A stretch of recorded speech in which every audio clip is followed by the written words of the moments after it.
Shalom Uvracha, mes chers amis, nous sommes dans la Kabbalah et la Paracha de Shemini. Il y a des questions qui se posent et qui sont très intéressantes, de savoir comment ça se fait qu'il y a des gens qui n'arrêtent pas de galérer et qui ont du mal à avancer. Alors qu'il y a d'autres qui, Baruch Hashem, tout roule. Comment ça se fait que l'un, tout roule, et l'autre, ça c'est dur, ça c'est dur, ça c'est dur, ça s'arrête pas, c'est tikkunim sur tikkunim. C'est la première question qu'on va poser, on va essayer de la répondre. La deuxième question qu'on va poser, c'est comment ça se fait qu'il y a plus d'oiseaux cachers et moins de gros bétail cachers. Ça veut dire les bêtes cachères, il n'y en a pas beaucoup, alors que des oiseaux, la majorité des espèces d'oiseaux qu'il y a dans le monde, eh bien elles sont cachères. Alors que le contraire est pour les animaux. Les animaux même domestiques, vaches, vous en connaissez, vaches, chèvres, moutons, pas grand chose des gros animaux qui sont cachers.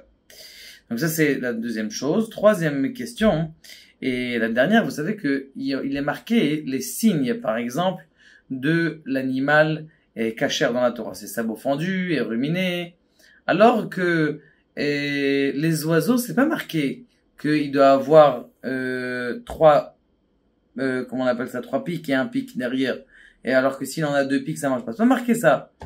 Comment ça se fait que l'oiseau, c'est pas marqué le signe de cacheroute, alors que l'animal, c'est marqué, oui, les signes de cacheroute. Pour essayer de répondre à toutes nos questions, eh bien, il faut connaître un yesod en Kabbalah. Un yesod en Kabbalah, c'est comment est-ce que la construction de chaque chose dans le monde. C'est ce qu'on appelle Chamisha Chassadim, Chamisha Gevurot. Ça veut dire quoi, Chamisha Chassadim, Chamisha Gevurot? Eh bien, c'est les fils bleus et les fils rouge. C'est-à-dire, dans l'électricité, ou dans n'importe quelle énergie dans le monde, il y a toujours l'électricité qui est chaleur, et comme vous le savez, toutes les usines électriques, elles sont proches de la mer. Pourquoi elles sont proches de la mer? Parce que elles sont à côté de l'eau. Donc ça veut dire, pour pouvoir créer quelque chose, j'ai toujours besoin de deux éléments. De l'élément du feu, et de l'élément de l'eau. Même, par exemple, quand vous faites du béton, vous avez besoin de cette terre-là, et vous avez besoin d'eau aussi. Donc c'est ce qu'on appelle Chamisha, 5 sortes de feu et 5 sortes d'eau. C'est ça qui crée les Maïm Amegadlim, c'est-à-dire de l'eau qui fait grandir. Il y a le Esh aussi qui fait grandir, comme le feu pour faire quelque chose de bon par exemple. Eh bien il faut cuire et il faut de l'eau et il faut une cuisson. Ce qu'on appelle les 5 sortes de bonté et les 5 sortes de rigueur. Dans les 5 sortes de rigueur, il y a des rigueurs qui sont un peu plus douces et des rigueurs qui sont un peu plus dures. Maintenant, comme ça, il y a 3 sortes de rigueur, eh bien, qui sont douces. Et 2 sortes de rigueur qui sont plus dures que les autres, elles n'ont pas été encore arrangées. Eh bien, ce qui se passe, c'est exactement ça, ce que nous avons dans les animaux. Les animaux qui viennent de la terre, eh bien, ça veut dire qu'ils ont beaucoup besoin de, comment on appelle ça, ils ont beaucoup besoin de la terre. Ils sont attirés par la terre, ils ont besoin d'un grand tikkun. Par exemple, pour pouvoir manger de la viande, vous avez besoin de faire la shrita. Après, vous avez besoin de saler. Après, vous avez besoin d'enlever les nerfs sciatiques. Le poulet, on a besoin de faire la shrita. Même qu'un seul siman. C'est pas la même chose. Est-ce qu'on a besoin de saler? Alors ça aussi, mais Icar a dit, bon, on peut griller. Ah ben, il y a moins besoin d'un tikkun, il y a moins besoin d'une réparation et les poissons. Est-ce qu'on a besoin de faire la shrita du poisson? On n'a pas besoin. Ça veut dire que il y a les animaux qu'on a le droit de manger. Eh bien, ces animaux qu'on a le droit de manger, ils viennent de ces forces-là de la rigueur, mais en fonction de leur rigoureuse, ils sont moins rigoureux. La même chose, par exemple, les sauterelles. À l'époque, au Maroc, ils disaient, ou en Tunisie, ils disaient qu'ils mangeaient des sauterelles. Sauterelles cachères. Est-ce qu'on a besoin de faire la shrita d'une sauterelle? Est-ce qu'on a besoin de faire l'abattage spirituel d'une sauterelle? On n'a pas besoin de faire l'abattage spirituel d'une sauterelle.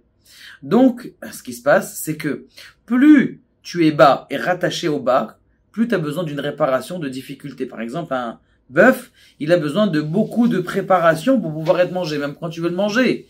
D'accord? C'est beaucoup plus rapide de griller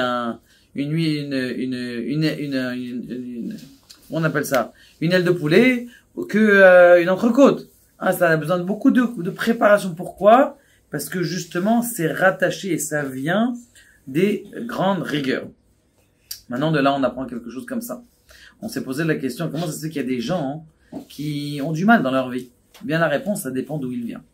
Si sa neshama, elle est pas metokenet, c'est-à-dire sa neshama, elle est encore basse, elle est encore dans la difficulté, elle est encore dans le monde matériel, eh bien, chaque chose, il est obligé d'avancer. Comme cette vache, elle a besoin de beaucoup de préparation, alors que plus tu t'élèves, plus tu vas devenir comme un poisson, par exemple, dans l'eau, dans la propreté, alors, les choses, ça va bien. Baruch Hashem, une fois que tu as fait ton tikkun de ton âme, ce qui est très important de faire, par exemple, le tikkun shovavim, ça nettoie beaucoup de ses fautes. Quand ça nettoie, alors les choses, elles vont beaucoup plus vite. Les choses, elles roulent, elles glissent beaucoup plus vite. D'ailleurs, on vous regardez à combien de kilomètres heure va une voiture normale?